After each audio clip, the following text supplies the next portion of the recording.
he would be denying his own deity. There are reasons why I can say things jokingly against you and it not be a crime. But I say the same thing against the President of the United States and it is a crime and it ought to be. Well, then how much more? Not the President of the United States, a country that was born yesterday and will be gone tomorrow, but the God of all creation. Now, there's another reason here. Secondly, God is righteous and His love is a righteous love. God cannot love unrighteously any more than He can love unrighteousness. There is no contradiction in His character. He must be both loving and righteous and cannot be one at the expense of the other. God is a just God. A lot of times we'll hear evangelists say, instead of being just with you, God was loving. And just think, what He's saying? God's love is unjust. That's what He's saying.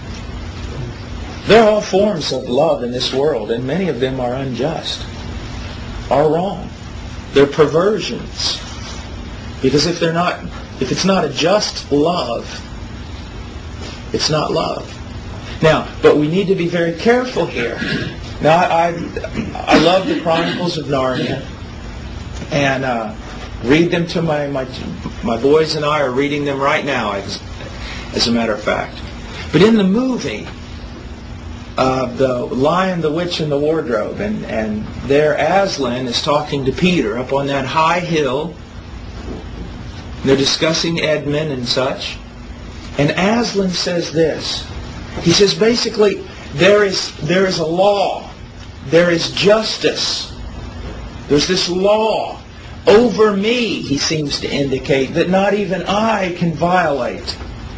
When we say that God is just and cannot forgive wicked men without satisfying justice, we're not saying that there's this law of justice over God that God Himself has to submit to. We're not saying that. That part of the film was wrong. The justice that God must satisfy before He can pardon the wicked is His own justice, not some rule over Him. And I've heard well-meaning preachers say things like that. Not even God can violate justice, as though it were something independent of Him and over Him. That's not the case. What the Bible is teaching us is that God is just.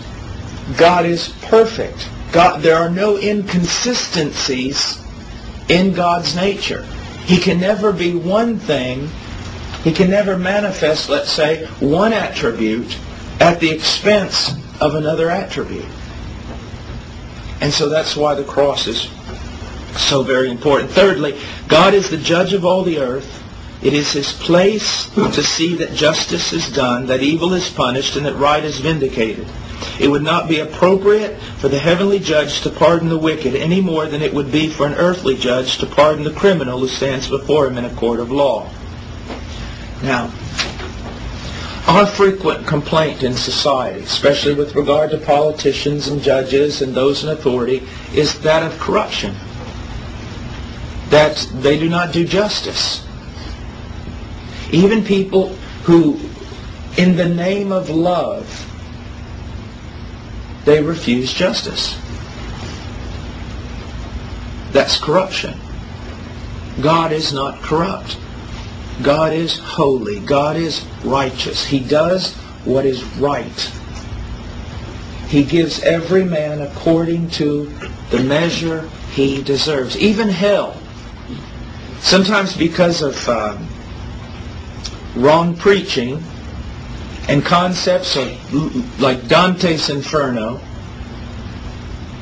and middle-aged Catholic art portraying hell, and even some evangelical films portraying hell, we have this idea that hell is almost this perverted type of gleeful torture of men.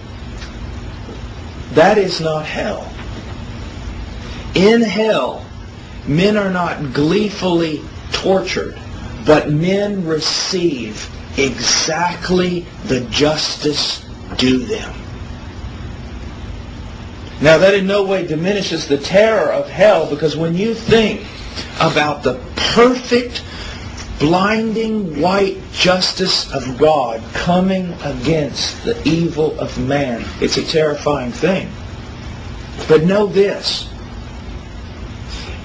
every man in hell will receive exactly what he deserves. No more and no less. Exactly. And even in hell, they will have to raise their hands and say that God has been just with them. He has been fair.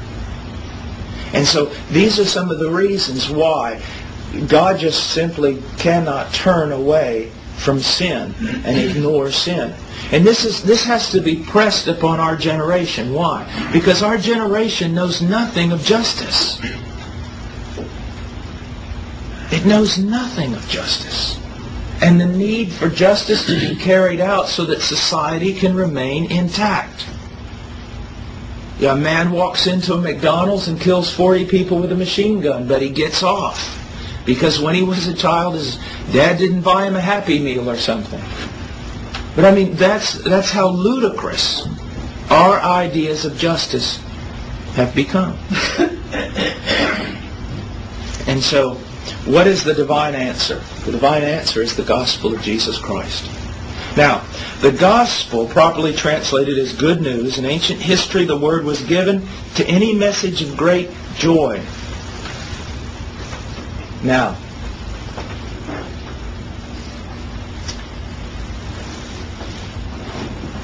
great joy, I can say in one way, is dependent upon the context. Or at least great joy is heightened and given meaning by its context. And what do I mean by that? Let's say that we're all out in Spring Park during the early part of the summer, beautiful day, we're having a picnic. And Brother Matt pulls up in his car, jumps out, runs across the park, screaming. I mean, just screaming and doing cartwheels and his hands up in the air, screaming out, "We're free, we're free, we're free, we're no longer in bondage, we're free, the captives are free." We're all going to look at him like, what's wrong with you? But if we were all in a concentration camp and in chains,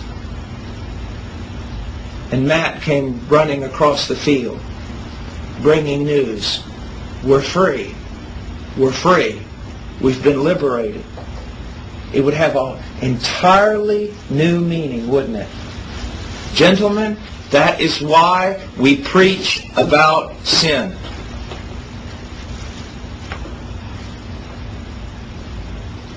I could walk up to someone here in our town and hand them a New Testament, and they might reject it.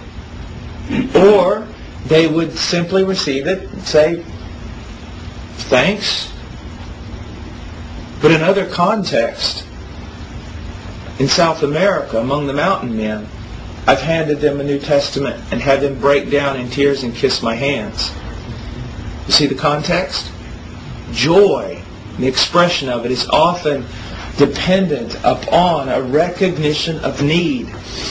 A recognition of need. So when we talk about the good news of Jesus Christ, I think it was Billy Graham one time who was meeting with a group of very, very wealthy people. And he was there. I don't know if it was a party or a dinner or what it was. And afterwards they asked him to speak a little bit. Just get up informally and speak. And he began to talk about how Jesus Christ can meet our need. And after he was done, a very wealthy lady came up to him and said, "But Billy, what about those of us who have no need?" Do you see? It wasn't good news. I'm full. I'm satisfied. That is why you must learn to